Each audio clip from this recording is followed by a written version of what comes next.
Aku berasal dari desa yang mencoba merantau ke kota. Di desa, aku sering gagal panen sehingga tidak bisa mencukupi kebutuhan-kebutuhan di rumah tanggaku. Aku beranikan diri untuk merantau ke kota dengan harapan aku mendapat pekerjaan dan bisa menghidupi keluargaku yang ada di desa. Melamar apapun dengan ijazahku yang SMP tidak diterima di sana dan di sini. Akhirnya aku pun bekerja serabutan dengan penghasilan yang tidak mesti. Pada bulan pertama pun aku tidak bisa mengirim ke keluargaku, dan keluargaku akhirnya masih menumpang di mertuaku, di ayah ibunya. Tidak jauh dari tempat aku menginap, di mana aku juga ikut family, tapi juga keadaannya sama, hidup susah. Beberapa jarak dari rumahnya ada pengusaha bakso. Juragan ini menjajakan bakso, di mana beliau menjadi bosnya, dengan banyak gerobak di situ untuk setiap hari dibawa oleh para bakul-bakulnya. Semuanya beres tersedia, tinggal bakul itu menjajakannya. Aku coba untuk melamar ke tempat tersebut. Barangkali aku bisa diterima. Pak, selamat sore. Ya, selamat sore, Mas. Aku akan mendaftar, Pak, untuk jadi tukang bakso. Waduh, kebetulan Mas, ini ada satu karyawanku yang keluar, dia buka sendiri, menetap di suatu lokasi. Ya udah, kamu sudah bisa memasak? Ya, kita belajar, Pak. Demikian kataku. Ya, besok pagi kamu datang, aku ajarin biar resepnya bisa enak. Cara-caranya, menaruh bumbunya berapa-berapa. Ya Pak, terima kasih sekali Pak. Kusalami juragan tersebut dengan hati riang gembira. Aku pulang. Keesokan harinya aku datang ke juragan bakso tersebut, dan aku diberi cara-cara bagaimana meramunya dari bahan-bahan yang ada. Belum tersedia satu gerobak itu, tapi beliau mengajariku dulu. Diharapkan besok sudah bisa mulai. Ya Mas, sudah cukup, rasanya sudah enak menurutku. Pertahankan ramuan ini ya, sehingga nanti rasanya akan sama dengan yang lain-lainnya, sesama tukang baksoku semua, karyawan-karyawanku. Ya Pak, terima kasih Pak. Aku pulang. Keesok harinya aku mulai berjualan. Jualanku tidak di siang atau sore hari, jualanku adalah di malam hari. Berangkat mulai dari tempat juraganku ini jam 5 sore. Pertama aku bekerja berkeliling, mengenal lokasi di kota ini ternyata tidak mudah. Aku selalu pulang dengan bakso yang tidak bisa habis. Juraganku ini memang orangnya baik, sehingga beliau memaklumkan, "Ya, ora popo mas, kowe jek pertama kali, muga-muga Gusti Allah maringi dalan. Sing penting kowe temen karo ndeloki lokasi-lokasi." "Nggih Pak." "Ya Mas, biasa. Kalau jualan pertama memang demikian, kamu harus sabar. Kamu harus bisa melihat lokasi-lokasi." "Iya Pak," jawabku. Aku pun juga dikasih tahu sama juraganku untuk ke lokasi dulu, tempatnya bakul sebelumnya keliling. Namun sudah dipakai ataupun dikuasai oleh orang lain, penjual bakso yang lain, sehingga aku juga merasa tidak enak. Di samping memang sepertinya orang baru mengenal aku, sehingga aku merasa harus cari tempat yang lain. Kulalui beberapa waktu hingga akhirnya aku dapatkan suatu lokasi, di mana ketika lokasi-lokasi yang lain aku selalu tidak bisa memenuhi targetku, baksoku tidak pernah habis. Ini bisa, di mana lokasi ini memang agak jauh, ada di luaran dari kota ini, pinggiran, dan juga kondisi keadaannya kampung biasa, namun juga jarang sekali penjual seperti aku. Di kampung inilah aku bisa jualanku laris, pulang selalu habis, walaupun memang jaraknya jauh. Ya tidak apa-apa, keluargaku menunggu untuk hidup sehari-harinya dari aku bekerja. Suatu ketika di desa sebelumnya, di satu kampung sebelumnya yang aku lewati, ada suatu kabar di mana di tempat ini sekarang diteror oleh hantu.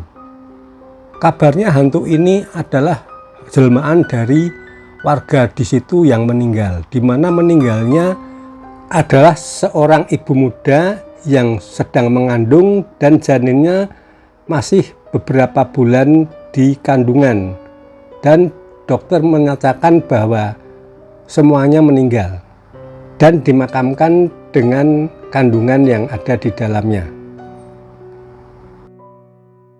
Sejak saat itulah kampung ini menjadi kampung yang sepi, di mana semua orang selalu ada di dalam karena saking takutnya, di mana hantu ini sering mengganggu dan menakut-nakuti dari para pengguna jalan di seputar sini. Ada cerita banyak yang ditakuti saat itu, di mana baik itu lewat maupun warga-warga situ, baik ditotok pintunya maupun ada orang yang lewat terus diganggu dan sebagainya. Aku pun juga akhirnya merinding.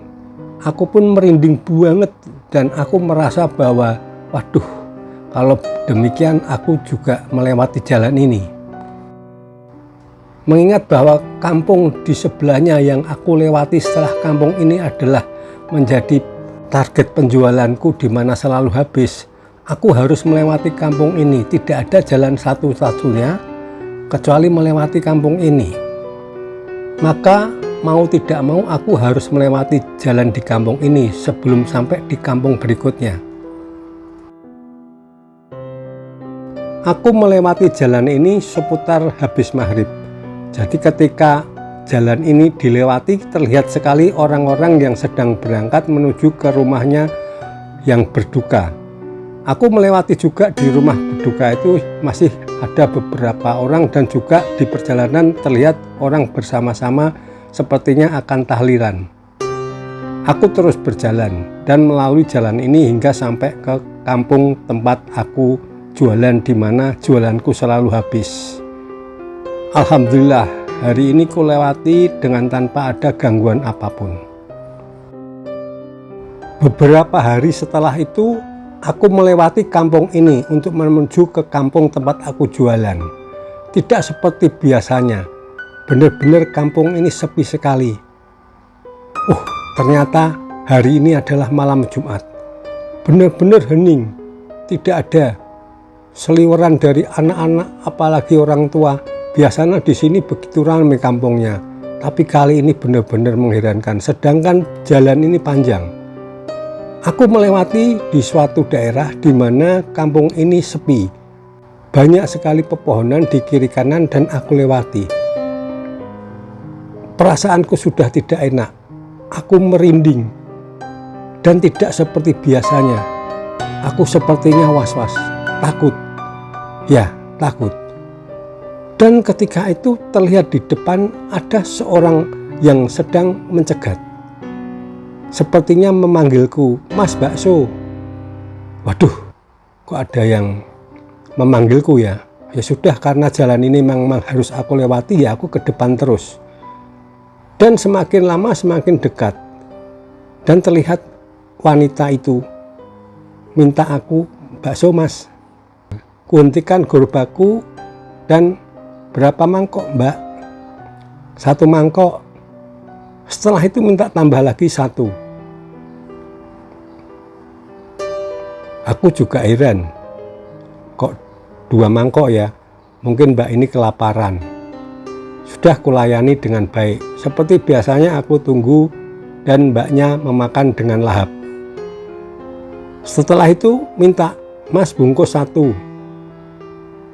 Kubungkuskan lagi 1. "Untuk siapa Mbak?" "Untuk anakku," katanya demikian. Kubikinkan 1 bungkus dan kuberikan ke mbaknya tersebut. Dan juga meninggalkan uang kertas ditaruh saja. Dan ketika uang ini adalah uang lembaran yang masih ada kembaliannya. Ketika mau saya kembalikan, "Nggak usah Mas." Dan dia berbalik. Ketika berbalik itu, di punggung ke bawahnya bolong. Waduh, takut dan juga ketawa, ngiki. Terkapar aku, nggak sanggup, melihatnya nggak sanggup. Dan aku ketika aku lari. Dan ketika lari pun aku sudah tidak ingat lagi. Tahu-tahu paginya aku berada di pos ronda. Di pos ronda di mana bakso ini ada di depan pos ronda. Dan aku sedang tidur. Dan tidurnya tuh aneh. Karena apa? Yang aku pakai guling ini adalah kentongan. Kentongan yang di depan itu ada di pelukanku. Wah, kebetulan ada orang yang lewat. Karena saat itu azan subuh dan orang lewat. "Loh Mas, kenapa kamu neng kene?" "Nggak tahu Pak, aku seingatku tadi aku dibeli oleh wanita, beli bakso saya. Dan aku lari karena ternyata menakut-nakuti. Sepertinya sundel bolong Pak." "Wah, iya Mas, di sini memang saat ini sedang diteror seperti itu."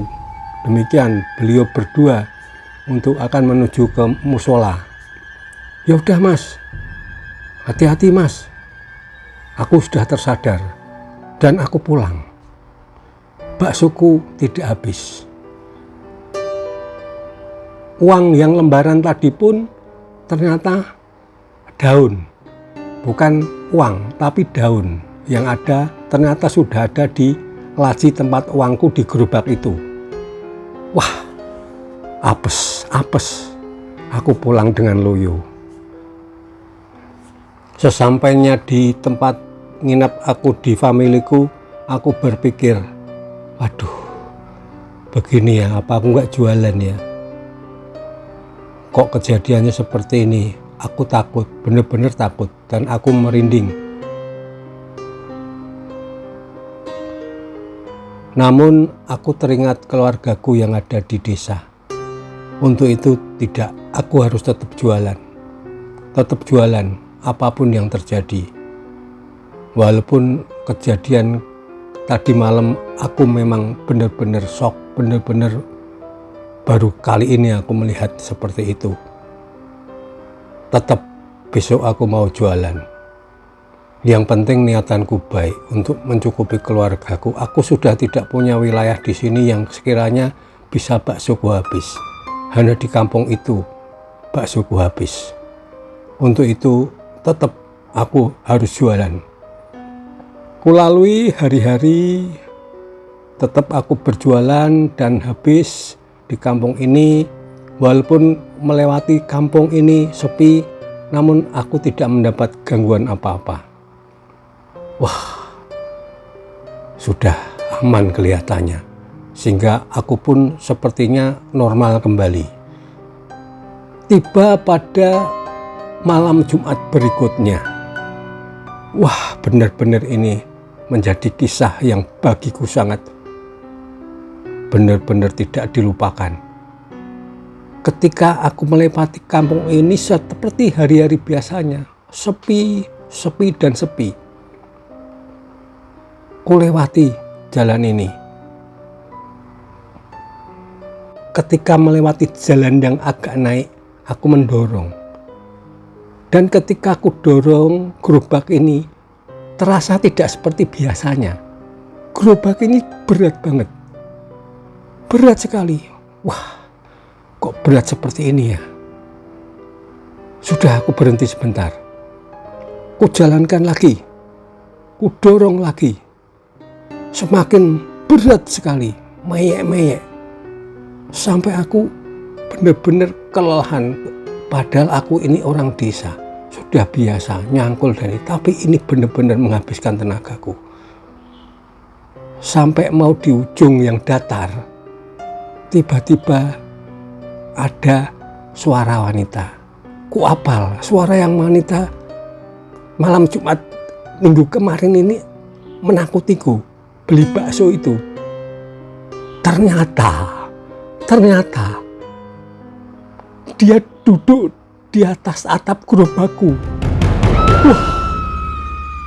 Langsung aku pingsan seketika. Kali ini aku pingsan seketika, benar-benar takut aku. Sudah, aku nggak ingat lagi. Gila betul.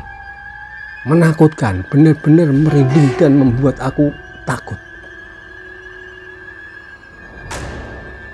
Tahu-tahu ketika ada azan subuh, aku berada di depan makam. Dengan gerobakku ada di situ. Dengan jualanku yang masih utuh. Aku sadar dan tidak ada orang yang lewat. Aku sendirian dan tersadar aku. Loh, aku duduk bersandar pohon ya. Ada pohon, sebuah pohon yang tidak begitu besar di depan makam itu. Aku bersandar di situ. Sedangkan gerobakku ada di depan. Sepertinya nungguin aku tidur. Wah ini, waduh, kok bisa begini ya? Tidak masuk nalar. Benar-benar tidak masuk nalar. Tadi aku udah naik, dorong gerobak. Dimana jalan ini selalu saya lewati, jalan yang naik itu tadi. Kok sekarang berada di sini? Wah, sudahlah, aku lemes, benar-benar lemes. Kembali, aku pulang. Terus aku berpikir sendiri, lah, aku lewat sini aman terus ya, walaupun kata orang terus selalu diganggu, tapi aku diganggunya ketika malam Jumat. Dan juga 2 kali jualanku tidak laku di malam Jumat kemarin dan sekarang. Aku punya hutang pada juraganku yang baik hati ini. Kutekadkan aku tetap jualan. Tetap jualan. Dan kebetulan ketika aku bercerita ke juraganku, lah mas, kowe kok ora cerita kaya wingi? Loh mas, kamu kok tidak cerita dari kemarin? Oh iya, aku tuh lupa ya mas. Nek karyawan-karyawanku kuwi dodole bengi. Kalau karyawan-karyawanku itu jualannya malam. Maka biasanya aku selalu minta doa ke Pak Kiai. Aku lupa mas. Kamu tak minta untuk datang ke Pak Kiai tersebut. Coba kamu sekarang ke sana.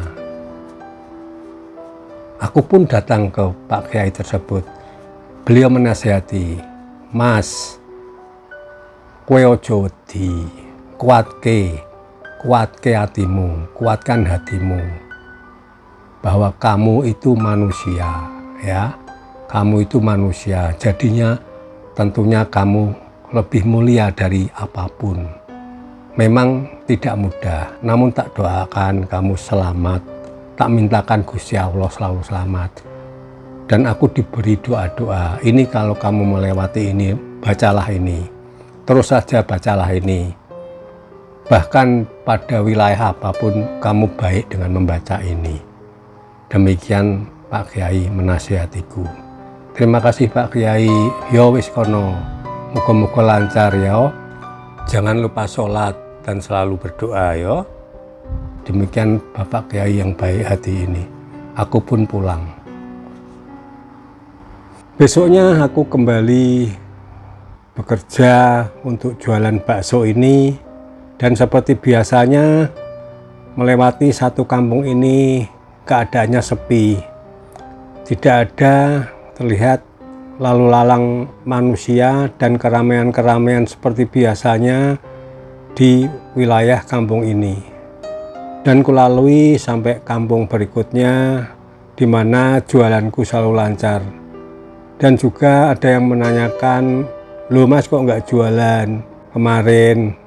Demikian, ternyata ada yang menunggu kedatanganku dari orang-orang di kampung ini untuk beli baksoku.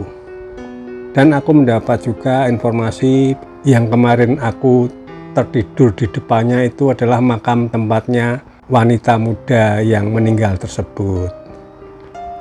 Dan hari pun berlalu dengan lancar, walaupun memang perjalananku sangat jauh untuk mendapatkan rezeki ini di satu wilayah kampung yang memang jualanku selalu laris.